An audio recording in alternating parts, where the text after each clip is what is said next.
Boa tarde a todos. Sejam bem-vindos ao call de resultados do primeiro trimestre de 2022 do Fundo de Investimento Imobiliário VBI Prime Properties, o PVBI 11. Meu nome é Giovana Capotorto, faço parte do time de marketing da VBI. Gostaria de informar que esse webinar está sendo gravado e essa apresentação estará disponível no site do fundo, www.vbiprimeproperties.com.br, e no canal do YouTube da gestora. Os participantes estarão apenas ouvindo o webinar durante a apresentação, sendo que as perguntas poderão ser enviadas pelo chat durante esse período. Ao final, iniciaremos a sessão de perguntas e respostas. Informamos que previsões acerca de eventos futuros estão sujeitas a riscos e incertezas que podem fazer com que tais expectativas não se concretizem ou sejam diferentes do esperado. Essas previsões emitem a opinião unicamente na data em que são feitas e o fundo não se obriga a atualizá-las. Agradeço a presença de todos e passo a palavra agora ao Rodrigo Abud, sócio fundador da VBI e responsável pelos investimentos no segmento de escritórios. Boa tarde, Abud. Boa tarde, Giovana. Obrigado a todos aí pela presença no call.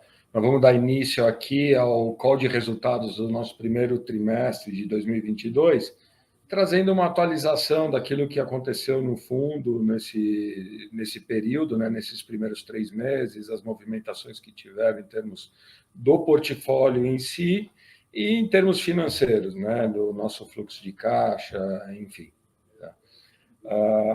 O fundo, o PVBI, ele hoje conta com as mesmas 44 mil metros quadrados de ABL, tá, nos 16 locatários. Essa ABL está dividida em 4 ativos, né?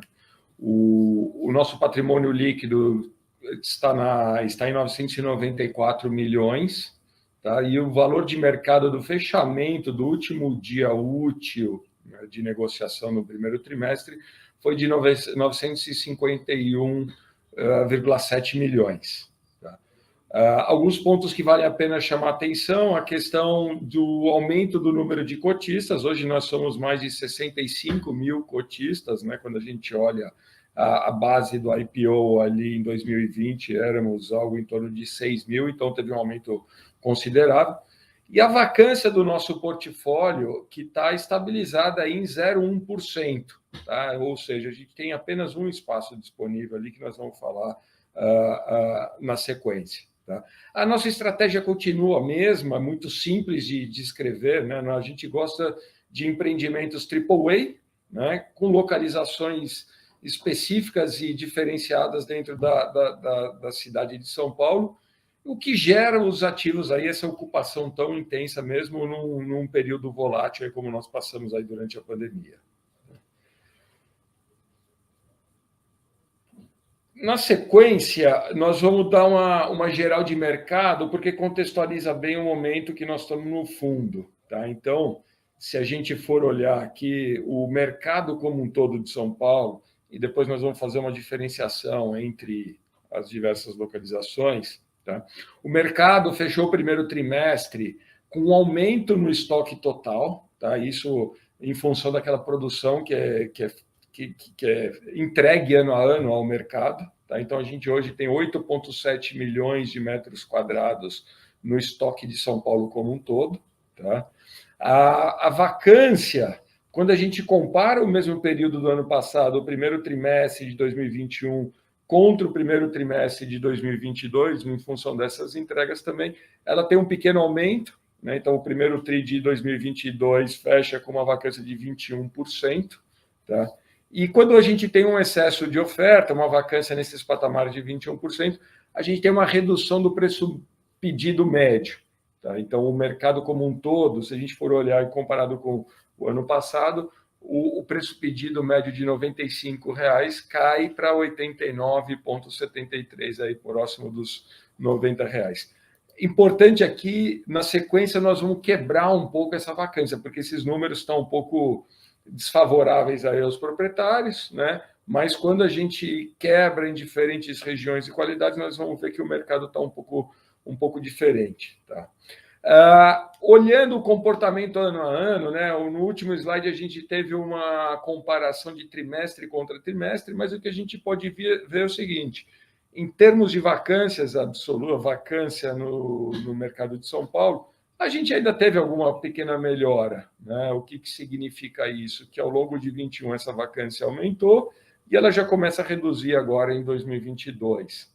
Tá? A gente já começa a ver os indicadores aqui, o novo estoque muito baixo e a absorção líquida também no primeiro trimestre, né? Ela é positiva. Tá? A absorção bruta, que é o que o mercado como um todo absorveu, também teve um volume interessante para o primeiro trimestre e uma absorção líquida positiva aí, que é um bom sinal. Né? Então, ou seja, o mercado começa a dar alguns sinais de melhora, né, como um todo. Então, essa vacância de 21% aí, tudo indica que ela tende a reduzir nos próximos trimestres, nos próximos meses. Seguindo um pouco, aí começa a entrar naquilo que a gente gosta de pontuar, de frisar, que é a diferença do comportamento de cada uma das regiões. Tá? E aqui a gente consegue ver claramente dois extremos.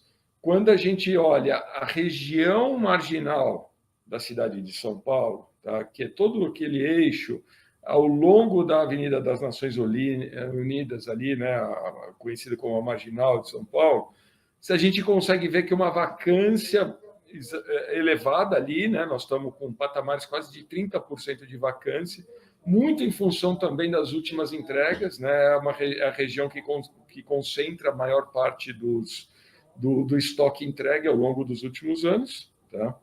E, como contraponto, a gente olha aqui a região dos Jardins, né, com uma vacância abaixo de 10%. Tá? Uma vacância, ou seja, um mercado subofertado. Nós temos 8,3% na região dos Jardins. Tá? Esses dois são os dois extremos da cidade de São Paulo. Tá? Então, quando a gente olha no próximo slide ali a vacância quebrada por região, é aquilo que eu falei, olha, a gente pode ver a curva em verde ali, que é a região da Marginal, a gente consegue ver essa vacância de 29,3%, e no outro extremo a gente olha a vacância da região dos Jardins, a gente tem uma vacância da ordem de 8%, 8,3% para ser mais preciso. Né? Nesse meio a gente vê as outras regiões. Tá? O importante é lembrar a todos que o portfólio do PVBI se concentra única e exclusivamente na região dos Jardins. Tá? Então, os nossos ativos estão todos nessa sub-região que tem a menor taxa de vacância, tá? Desde o Park Tower até os outros ativos ali na região da Faria Lima. A gente vai ver que todos eles se concentram na região dos Jardins, que é a região de menor vacância, e isso tem se refletido em resultados do nosso fundo. Seguindo, um outro fator que é bastante importante, né? Quando a gente olha os últimos gráficos e vê ali aquele estoque de entregue nos últimos anos, a gente vê que todos os anos teve uma entrega de novos produtos da ordem aí superior de 150 mil metros. Né? Quando a gente olha aqui 2022 e 2023, a gente vê uma entrega muito controlada. Tá? Então, poucos empreendimentos estão sendo entregues ao longo dos próximos anos. Né? Então, a maioria deles, olha, na região da Paulista para 2022, né? E nos Jardins em 2023, mas só que essa entrega absoluta é muito menor daquilo que vinha acontecendo. Então, o que a gente está vendo como panorama de fundo aqui para o mercado? Uma retomada na ponta da demanda, né? A movimentação voltando a acontecer, e na outra frente, muito pouco estoque sendo produzido e sendo entregue ano a ano. Né? Então, isso vai contribuir para o restabelecimento ali do equilíbrio em termos de taxa de vacância e ganho no valor de locação, no preço pedido e nas transações das locações. Um outro fator que é bastante interessante, que contribui para esses números que a gente tem falado, né, é essa diferença entre a absorção bruta, ou seja, quanto ano a ano está sendo absorvido pelo mercado, e o quanto está sendo devolvido pelas empresas. Né? O que a gente quer dizer com isso? Bom, uma empresa que sai de 5 mil metros, né, ela ocupa 10 mil metros e devolve aquele escritório anterior, tá? Ela está absorvendo 10 mil metros e está devolvendo 5 mil. Então, ela tem uma absorção líquida da ordem de 5 mil metros quadrados, ou seja, ela está reduzindo aquela oferta disponível. Tá? E isso a gente consegue ver, essa inversão na curva, acontecendo a partir do segundo TRI de 2021. Ou seja, por isso que o mercado começa a reduzir a taxa de vacância e a gente tem uma tendência aí do restabelecimento, né, do ganho do valor absoluto ali de locação, recompondo os patamares antigos. Tá? Então, essa é uma tendência aí do mercado. Um outro fator que também contribui muito para essa melhora no comportamento do mercado de escritórios como um todo, né? Essa retomada do otimismo, essa expansão das empresas, é que a atividade em si dos escritórios, né? A atividade presencial está retomando.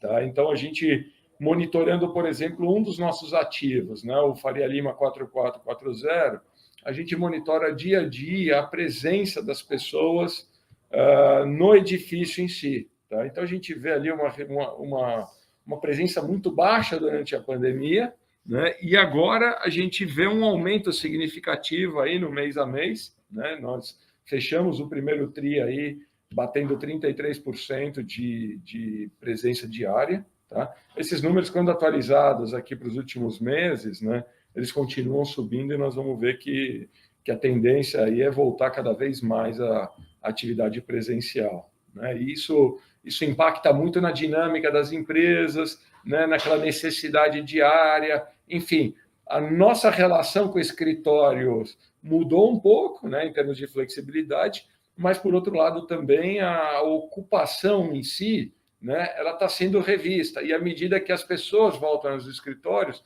as empresas acabam por acertar essa ocupação. Tá? Então, o que significa isso? Bom, quanto mais pessoas estão nos escritórios, eu começo a ver as novas necessidades. Eu preciso de mais área para conferência, essas reuniões virtuais, né?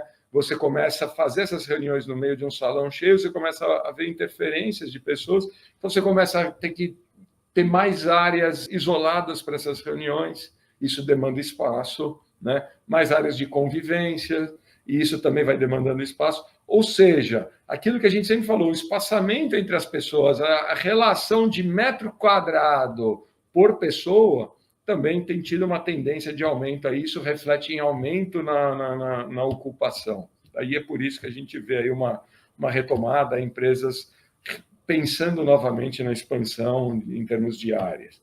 Tá? Um outro fator que é importante trazer a conhecimento aqui dos senhores, né, que mostra um pouco da movimentação, da retomada ali dos escritórios, tá? São transações, movimentações no âmbito de venda, né, compra e venda diárias. Porque muito se falou, poxa, os escritórios estão acabando, né, não tem mais interesse. Isso não é verdade, a gente está vendo a reocupação das empresas, né? A retomada da ocupação das empresas, e na outra ponta, a gente começa a ver aqui um começo de ano muito movimentado em termos de transações de compra e venda. Né? Bons edifícios sendo negociados, tá? Investidores comprando cada vez mais, aumentando a sua posição em espaços de escritórios. Isso vai muito contrário àquele senso comum que falava, poxa, os escritórios vão cair em desuso, eles estão ficando cada vez mais subutilizados, né? Então as empresas vão buscar ocupações alternativas e com isso os escritórios vão ficar vazios. Veja o volume movimentado no começo de ano, né? Mostra que grandes investidores continuam acreditando no mercado de escritórios, né? E continuam comprando, né? Isso é uma tendência aí que mostra que, poxa, tem investidores se aproveitando de um momento de descrença do mercado, né? Para aumentar sua posição e comprar mais espaço, aumentar seu portfólio. Bom, falando um pouco do nosso portfólio em si, do portfólio do PVBI, né, a gente continua com os 4 ativos já conhecidos. O primeiro deles, o Faria Lima 4440.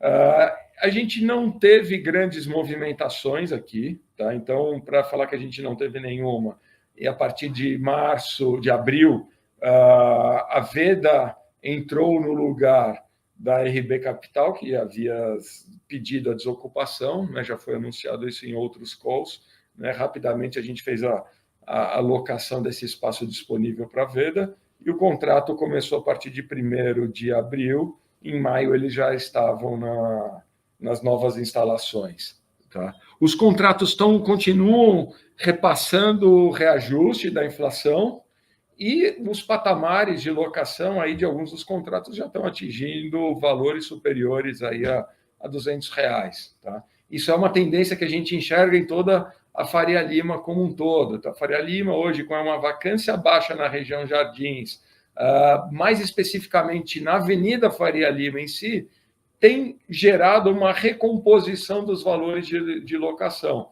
que já ultrapassa os patamares de R$200 o metro quadrado. Em termos da gestão do ativo em si, né, no próximo slide a gente vai ver que nesse primeiro TRI nós terminamos a modernização do lobby, dos vestiários e do bicicletário, né? E agora a gente começa uma segunda etapa do processo de adequação e modernização do empreendimento, que é a modernização das áreas comuns. Tá? Então, tem uma área ali que estava subutilizada, que nós aprovamos aqui um investimento para que a gente fizesse uma área colaborativa, né, comum do condomínio, ou seja, um espaço de convivência, uma área interessante para se trabalhar ali. Tá? Então, é mais um dos itens que a gente enxerga como uma demanda recorrente dos ocupantes, né? Nossa gestão é sempre muito próxima dos inquilinos, entendendo quais são as necessidades do empreendimento. E o uso mais adequado dessa área era dos itens que se tornava recorrente, e por isso que a gente optou por fazer essa modernização, né, no empreendimento e no espaço disponível. Ficou bastante interessante, né, ficou bem legal e tem sido muito elogiado pelos inquilinos e gera um adicional de valor no empreendimento muito interessante para nós, proprietários e cotistas.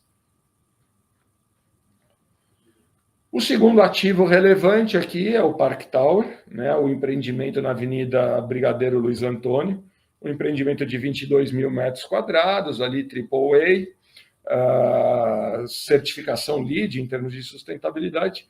O empreendimento está 100% ocupado pela Prevent Senior, tá? É a sede administrativa ali da Prevent Senior, faz ali o uso das instalações da sua diretoria, presidência, né? Então, 100% ocupado por eles. Tá? Um empreendimento, um contrato de longa duração, é um contrato de 15 anos, que começou em 2019, ou seja, ele vai até 2034, sendo que a próxima revisional seria só em 2024. Tá? Então, um contrato bastante sólido, robusto, bem estruturado, com multas e garantias bastante sólidas também. Tá? E a Prevent, a nossa relação com a Prevent é muito no sentido de ocupação definitiva mesmo de longo prazo. Tá? Eles veem aquilo como a casa deles, né? A sede administrativa. Então, é um empreendimento que vem sendo muito bem cuidado, muito bem mantido, né? Eles fazem os investimentos ali de longo prazo mesmo. Então, é um empreendimento que está muito bem tocado ali pelo nosso inquilino e supervisionado pelo nosso time de gestão de empreendimentos.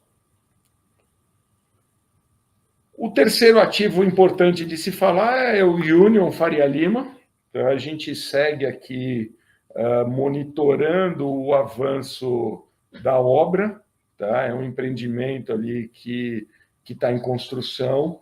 Ele tem um término de obra previsto para o terceiro TRI de 2023. Tá? O que vale ressaltar é que nesse primeiro trimestre de 2022, a gente terminou uma etapa importante da obra, que é a parte de escavação e fundação, tá? Ainda mais quando você faz uma obra dessas numa região tão adensada como a região da Faria Lima, aqui do Itaim, né?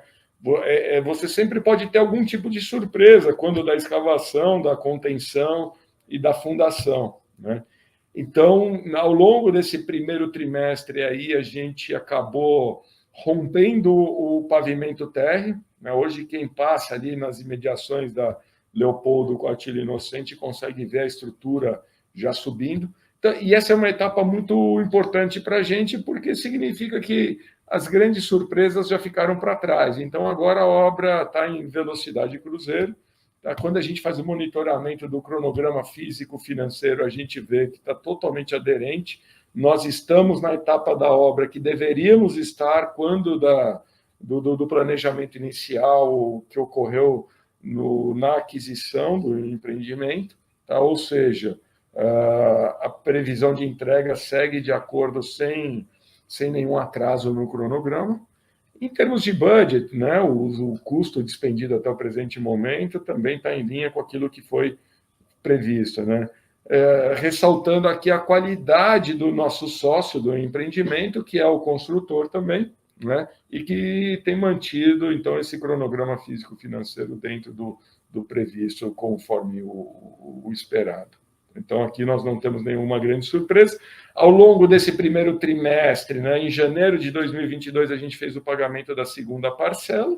Tá? Então, agora, a próxima parcela seria só quando da entrega definitiva do empreendimento, por ocasião do habite e da abertura das matrículas. Então, a gente não tem nenhuma outra obrigação até lá. Tá? E sobre o volume investido até o presente momento, os 60% que nós já desembolsamos para esse empreendimento, a gente recebe a remuneração do capital equivalente a 6,94% do volume já desembolsado. Tá? Então, esse empreendimento ele gera uma renda mensal, tá? que é transferida às cotistas na forma da distribuição. Por fim, o último empreendimento, né, do nosso portfólio é a Torre B do Complexo JK, um empreendimento onde a gente tem 20%, né, um empreendimento de 30 mil metros quadrados, cujo o nosso grande ocupante aqui é a Johnson & Johnson, né, que ocupa mais de 80% do empreendimento. Tá? Aqui a gente não teve nenhuma movimentação nesse primeiro trimestre. Finalizamos uma revisional com a Johnson & Johnson aqui, né, onde mantivemos o valor de locação dentro dos patamares de mercado. Então, assim, não há nenhuma surpresa, né? A gente tem ali uma renda garantida por conta do vendedor por 3 anos a partir de 2021, ou seja, até 2024. Aqui é a única vacância que a gente tem no portfólio, que é o restaurante do empreendimento. Durante a pandemia, o operador do restaurante optou por encerrar as atividades. O espaço está vazio, tá? Mas com a retomada da vida corporativa, ali os escritórios voltando à vida, né? Voltando à ocupação, os restaurantes, consequentemente, também estão bastante cheios, e a gente nota um aumento da procura desse espaço disponível. Tá? Hoje nós já temos algumas alternativas, aqui algumas propostas, e devemos, né, estar finalizando essa localização ao longo dos próximos meses, aí, né, trabalhando para que seja o mais rápido possível. Então, a nossa carteira de ativos está dividida aí, né, por conta aí, em termos de localização, nas principais regiões ali dos jardins. Em termos de qualidade, nós estamos com 100% em empreendimentos AAA. Tá? Isso só reitera aqui qual que é a nossa estratégia de investimento. Empreendimentos bons, classe A ou AAA, em localizações prime de São Paulo. Tá? Então, o nosso portfólio continua 100% aderente àquela estratégia inicial e permaneceremos dessa forma. Em termos de decomposição ali, em termos de representatividade por ativo, seguimos ali com o Park Tower, né, como o grande ativo, o principal ativo, seguido do FL 4440, que tem seus 29% de representatividade, o Union vem na sequência com 8%, e a Torre JK 14%. Né? Lembrando que a gente ainda mantém aquela posição de 2% no fundo imobiliário do RED AAA.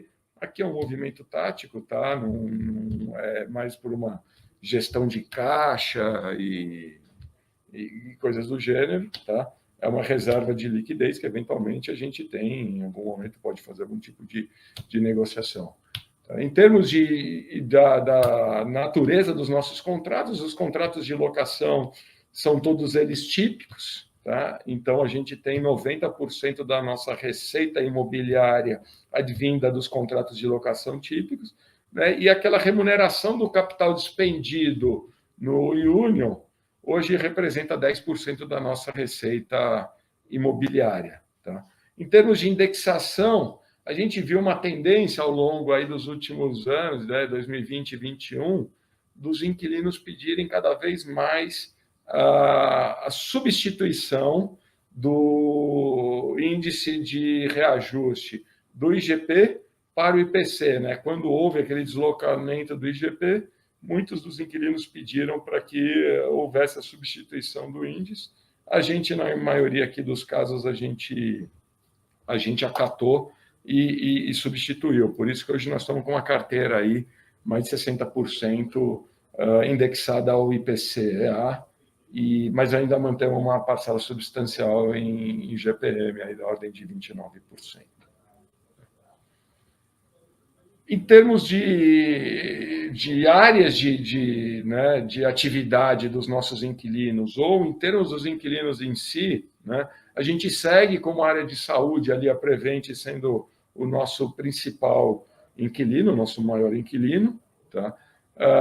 Na sequência aqui, a gente tem as instituições financeiras, né, o China e o UBS como um grande inquilinos aqui, né, representando bastante da nossa carteira, a Johnson & Johnson, né? Então, assim, hoje, quando a gente olha o nosso portfólio, olha os nossos 16 inquilinos, a gente está muito satisfeito com aquilo que a gente tem, tá? Porque todos os inquilinos têm uma boa capacidade de crédito, tá? Todos os inquilinos são bem capitalizados, são reconhecidos nos seus ramos de atuação, tá? Então, assim, por isso, muito em função disso, que a gente teve pouquíssima movimentação ao longo dos últimos 2 anos, que foram anos voláteis para o mercado de escritórios. Os nossos inquilinos mantiveram a ocupação dele, em sua grande maioria, com algumas pouquíssimas exceções, tá? E por isso que a gente conseguiu acompanhar também, né, o índice de reajuste nos contratos anualmente, e em alguns casos revisionais e renovatórios, a gente conseguiu um ganho real em termos do valor de locação. Então, isso nos dá muito conforto, né, de vir aqui e falar, poxa, a nossa estratégia está sendo bem reconhecida, né, e está valendo a pena em função da nossa carteira de inquilinos, né, e nossa receita imobiliária mensal sendo preservada muito em função disso também, né, dessa qualidade que nós temos aí dos nossos inquilinos. Um outro ponto de destaque aqui na nossa carteira é mostrar que os nossos contratos, eles têm vencimentos que eles começam a vencer após 2024. Tá? Então, quando a gente olha e fala, poxa, como que está o mercado de escritórios hoje? Né? A região dos Jardins, onde está o nosso portfólio, ele está muito bem resolvido, né, com uma baixa vacância, como a gente viu anteriormente, mas o mercado em geral ainda tem uma vacância elevada. Isso pode respingar no nosso mercado? Muito improvável, mas mesmo assim, né, considerando que isso poderia acontecer, a nossa carteira, os nossos inquilinos, nossos contratos de locação vencem a partir de 2024. momento em que a gente imagina que o mercado já esteja melhor estabelecido, mais recomposto, com uma vacância menor e uma recomposição do valor de locação. Então, isso nos dá um conforto maior assim, a cruzar esse período de turbulência, de volatilidade do mercado de escritórios, com mais conforto em termos da nossa receita imobiliária preservada. Tá? É um ponto de destaque aqui na nossa carteira. Bom, agora falando um pouco dos nossos resultados financeiros, tá? Então, a gente tem visto aqui, olha, ao longo do primeiro trimestre, a gente vê um aumento da nossa receita imobiliária, muito em função desses reajustes dos nossos contratos de locação que a gente tem conseguido repassar para os nossos inquilinos, tá? Ou em alguns pequenos casos aí de revisionais ou renegociações aí que tenham ocorrido. Então, a nossa receita imobiliária tem aumentado aí de 70 centavos por cota, ela já chegou a 72 centavos em março de 2022.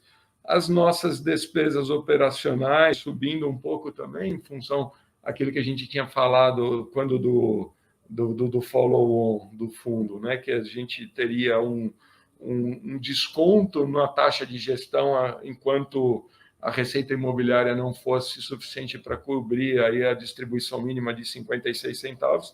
Então, a gente vê aí que ao longo do primeiro trimestre, né, a taxa de gestão aumentou, já tem sido integralmente paga. Tá? As outras despesas em si, né, não tivemos outras despesas. E o resultado, então, operacional, está na ordem de 65 centavos por cota. Tá? Depois a gente entra para o item das despesas.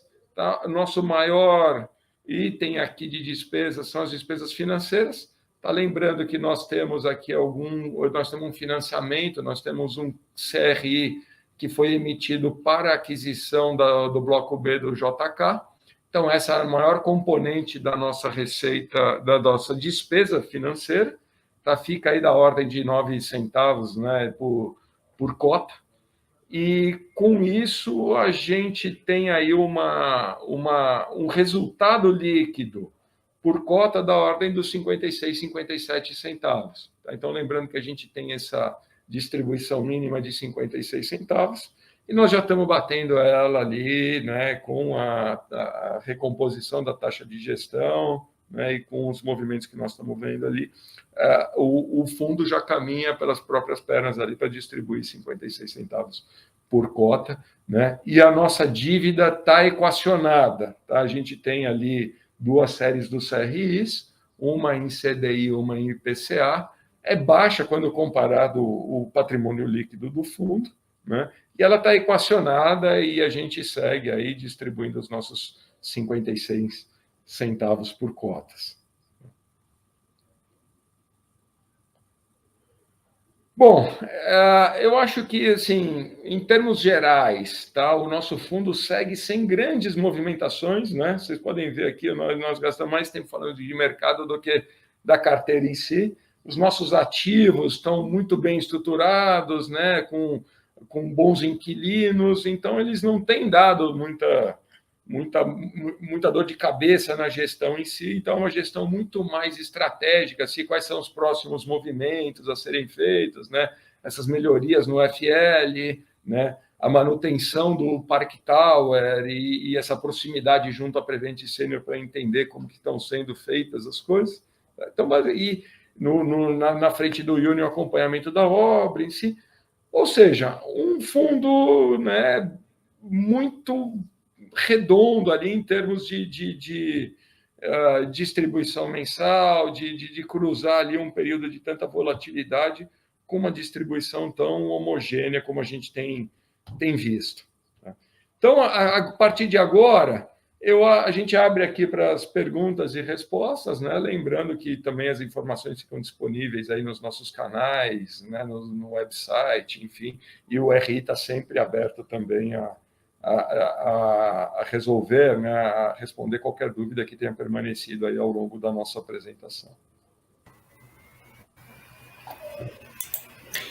Bom, nós vamos iniciar agora a sessão de perguntas e respostas. A primeira questiona como que a VBI vê compras com participação de vendedor, simular a operação do Vino com a Globo. Poderia ser uma opção para expandir o portfólio? Olha, sem dúvida, tá, pode ser considerado, tá? Dependendo, aqui tem uma série de fatores que vale a pena trazer, né, para análise quando uma operação dessa for considerada.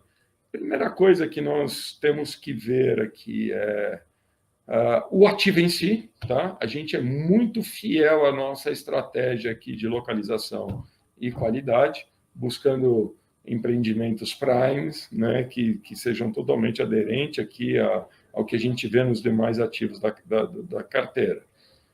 O segundo item aqui é quanto de alavancagem seria feito, tá? Então, esse é um fator aqui de preocupação que a gente tem que levar em conta. Poxa, qual o tamanho do ativo, qual o fator de alavancagem, né? Como que estaria o fundo pós essa transação, e se o vendedor for permanecer como cotistas, né?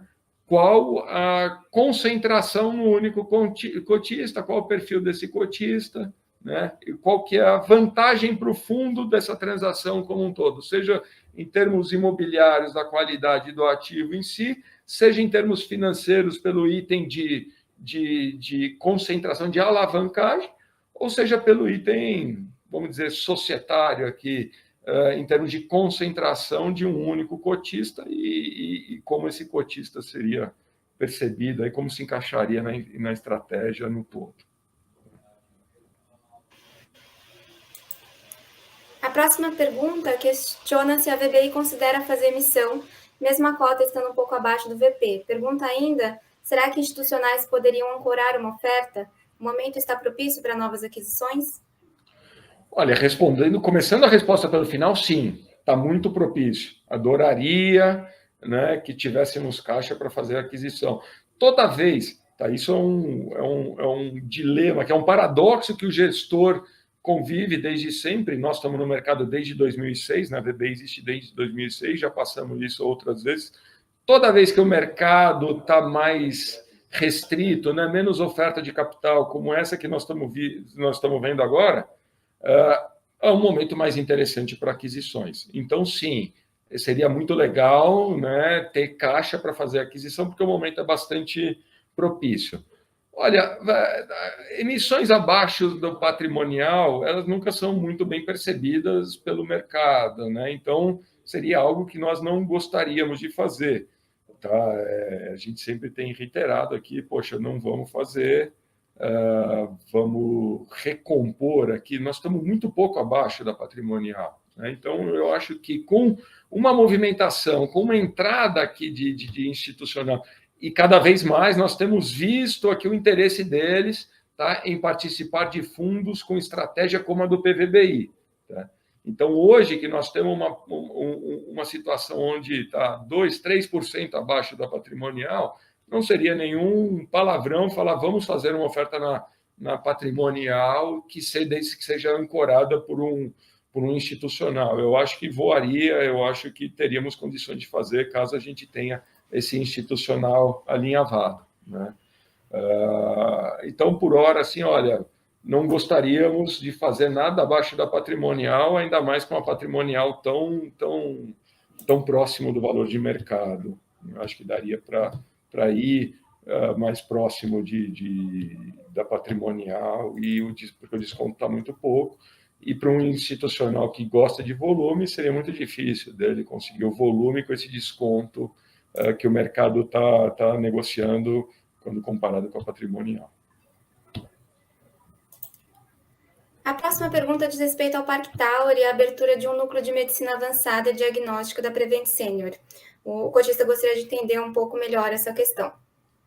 Olha, a Prevent Senior, ela tem uma ocupação lá totalmente administrativa, contratualmente, tá? Então, assim, hoje, para todos os fins e efeitos, o uso do empreendimento, ele é administrativo, tá?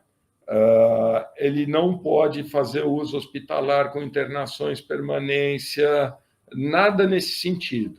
Tá? Eles nos pediram, né, eles nos consultaram e nós autorizamos, tá, uma medicina diagnóstica que seria muito equivalente ali a um uso de consultório. Tá? Então, não tem internação, não tem permanência, tem uma medicina diagnóstica ali, tá? Que seria similar aos consultórios, idas e vindas, permanecendo todas as demais cláusulas contratuais, né, válidas. Nossa contraparte continua sendo o Prevent Senior, o uso exclusivamente administrativo, com as fianças bancárias, com todas as garantias financeiras da Prevent Senior.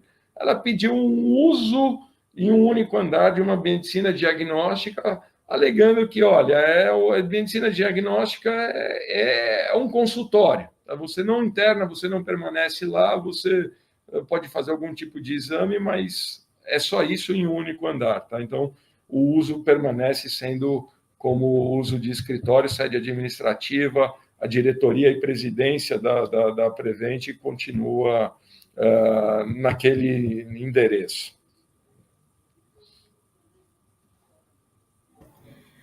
A próxima, o cotista questiona se uma emissão pequena só para pré-pagar a dívida CDI faria sentido. Olha, em termos financeiros, faria total sentido, tá? Mas a gente volta para aquela questão que eu falei. Bom, se a gente tiver um cotista, um potencial institucional querendo entrar, que esteja disposto a fazer uma entrada ali na patrimonial, seria algo totalmente considerável da nossa parte. Tá? Então, sim, é pequena aquela tranche em CDI, ajudaria muito em termos financeiros, né? Então, o nosso desafio aqui, de novo, nós estamos conversando com diversos institucionais que olham o fundo PVBI e eles reconhecem a diferença de estratégia e de qualidade do nosso portfólio. Tá? Então, e se algum deles manifestar um interesse efetivo ali de entrar, uma das coisas que tem sido considerada é, poxa, faremos uma emissão pequena para ele, ele entraria, ancoraria, e os recursos, poxa, seriam utilizados aí para amortizar a dívida em CDI, que ela nem tem multa de pré-pagamento, né? Ela já tinha sido estruturada com o intuito de ser meio que um ponte até a próxima captação, tá? Para que a gente conseguisse aumentar a participação naquele negócio, que era muito interessante, tá? E tivesse um pouco mais de tempo para fazer a captação. O mercado fechou nesse meio tempo, mas hoje, se ela tiver uma oportunidade, se tiver uma possibilidade de abertura, faríamos algo nesse sentido e quitaríamos ali, ou amortizaríamos parte dessa dívida. Agora, em relação à posição do HA11, não faz sentido vender as cotas e aplicar em instrumentos de caixa, comparando o yield desse fundo, valor de cota no secundário e a Selic atual? Olha, em termos financeiros, de novo, faria total sentido. Tá? O maior desafio aqui é, poxa, quando a gente tem esse momento, tá, de questionamento dos escritórios, né? O setor de lajes, aí, como o mercado chama, né? Foi o mais descontado, os investidores fugindo, a gente vê muito pouca demanda para um fundo não líquido, ainda mais como o hedge. Né? Então, nossa dificuldade acaba sendo uma contraparte que esteja disposto a comprar o hedge AAA. Né? Então, quando eles olham e que consiga falar, não, poxa, eu compro o hedge AAA e não o PVBI. Né? Então, tem essa questão mais estratégica aqui, tá? Então, em termos financeiros faria, mas é uma dificuldade ali de conseguir transacionar isso e sem um desconto que deixe de justificar né, a venda aqui, ou os racionais financeiros, né, da venda e amortização. A próxima questiona até qual percentual o PVBI entende ser saudável a alavancagem do fundo.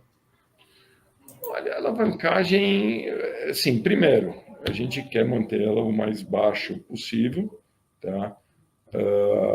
Percentual, ele não tem assim, poxa, não gostaríamos nunca de passar os 30%, hoje nós estamos em 15%, teria espaço para crescer. Eventualmente, e por estatuto, né, por regulamento, a gente teria sim. Aí é uma questão mais de olhar a questão financeira e mercado. Vale a pena nesse momento?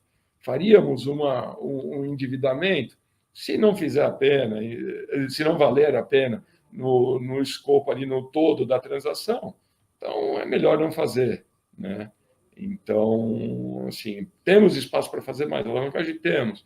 Faríamos só se fizesse algum tipo de sentido para o todo dentro da transação, dentro da situação do fundo como um todo, a projeção, novas captações, enfim.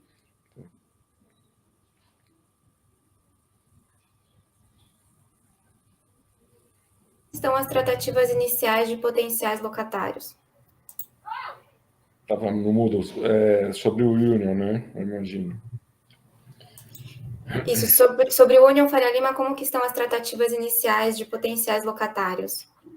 Olha, a gente sempre considerou o Union, tá, um edifício boutique que teria pequenos ocupantes, tá, ocupantes aí que tomassem um andar, 2 andares no máximo, tá? Nunca a gente, pelo tamanho da laje, pelo número de andares, a gente sempre imaginou que tivesse uma ocupação de empresas de primeira linha, empresas do setor financeiro relacionado, tecnologia, ou seja, o perfil de ocupantes da Faria Lima, tá?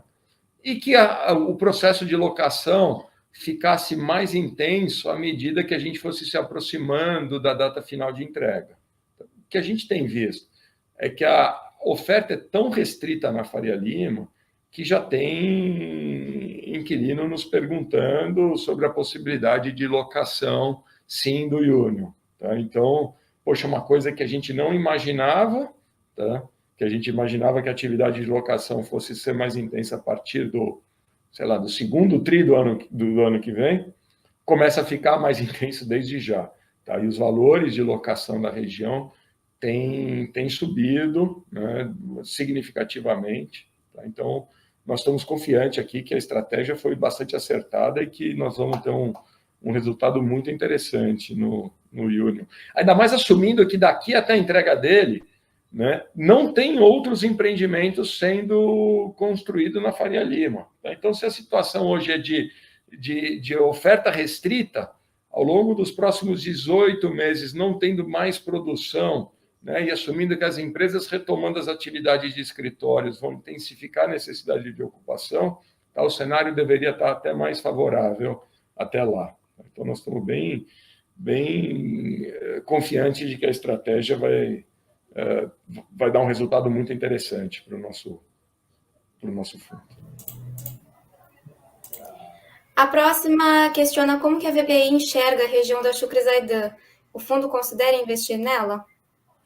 Olha, o fundo considera investir na Chucre-Zaidan, tá? Dentro da estratégia de estar nas principais localizações de São Paulo com empreendimentos de qualidade, a gente considera, tá? Mas aí entra a ressalva, então, quando? Não no curto prazo. Tá? A região da Faria Lima, da Chucre-Zaidan, como a gente viu aqui na apresentação com os dados de mercado, hoje ela é a mais machucada, né, onde tem a vacância mais elevada, empreendimentos de grande qualidade, tá? Mas ela tem a vacância mais elevada, ela tem a oferta disponível, né, empreendimentos de qualidade, que não estão conseguindo a sua ocupação.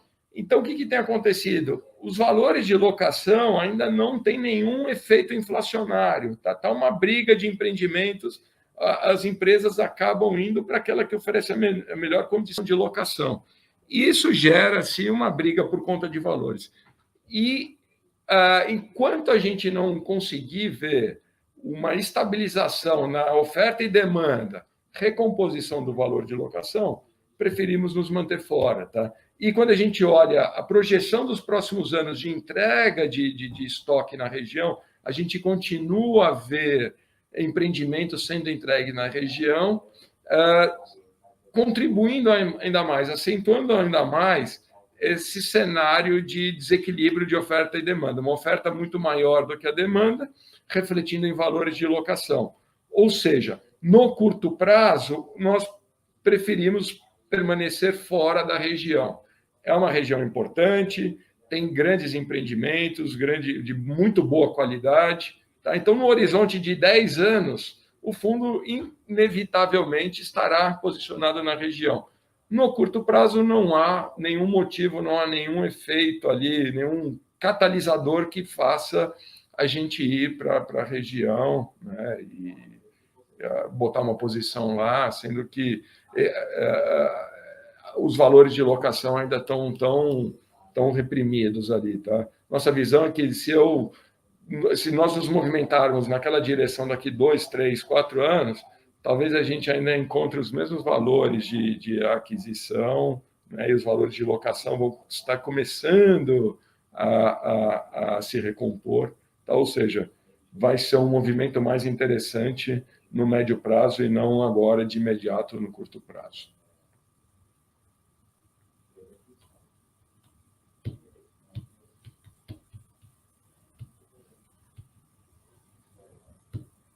Você está no mudo. Desculpa. Na próxima pergunta, dado o momento propício para novas aquisições no mercado real, haveria a possibilidade de compras via securitização? Qual o percentual de alavancagem que a gestão entende como saudável? Olha, de novo, voltando ali, né, a alavancagem do fundo, não gostaríamos de passar os 30%, tá? Também não gostaria de passar um certo montante ali por operação, que vai variar aí da ordem de 50%, 60%, 2/3, né, 66%, que já seria uma alavancagem pela operação em si bastante pesada. Tá? Então, fazer uma aquisição 100% alavancada, eu acho que não seria favorável para o fundo como um todo. Né? O cap de compra teria que ser muito bom quando comparado ao custo da dívida, coisa que a gente não tem visto no mercado, e mesmo sendo uma transação pequena, acrescentaria uma alavancagem muito grande no nível do fundo, coisa que eu ficaria com um pé atrás ali de fazer. Tá? Eu preferia criar outros tipos de mecanismos ali para viabilizar aquisições nesse momento. Bom, estamos encerrando agora a sessão de perguntas e respostas, e caso você tenha alguma pergunta adicional que não foi feita durante o call, o canal de RI fica à disposição através do e-mail ri@vbirealestate.com, ou também na seção Fale com a VBI no site do PVBI, www.vbiprimeproperties.com.br. Lembrando que a VBI também está presente no LinkedIn e no Instagram, no @VBI Real Estate. Passo agora a palavra para o Abud fazer as suas últimas considerações. Bom, senhores, mais uma vez, obrigado aí pela audiência. Tá? Que a nossa mensagem de confiança de que a nossa estratégia tem sido recompensada. Tá? Isso a gente vê pelo nível de vacância do nosso portfólio, pela previsibilidade da nossa distribuição mensal. Tá? É muito em linha com aquilo que a gente falou desde o começo, desde o nosso IPO. Né? Imóvel bom, ele se comporta de uma forma muito defensiva num momento de volatilidade, e de uma forma, ele é o primeiro a se recuperar quando o mercado dá sinais de melhoras. Isso a gente tem visto na prática aqui no nosso dia a dia, e por isso que nós estamos muito satisfeitos aqui com a nossa estratégia. Tá? Então, a vida aqui do nosso fundo tem sido muito homogênea aqui, né? A gente sem grandes soluços, tá? O que é totalmente conforme previsto. Tá? No mais, espero ter esclarecido as principais dúvidas aqui. Lembrando que nós estamos sempre à disposição aqui, os nossos canais de RI, né, nossas plataformas todas estão abertas. Qualquer dúvida que tenha permanecido aqui, ficamos à disposição. Será um prazer aqui resolver e atender individualmente cada um dos senhores. Tá bom? Um abraço e até a próxima. Obrigado pela audiência. Agradecemos a todos pela presença e até o próximo call.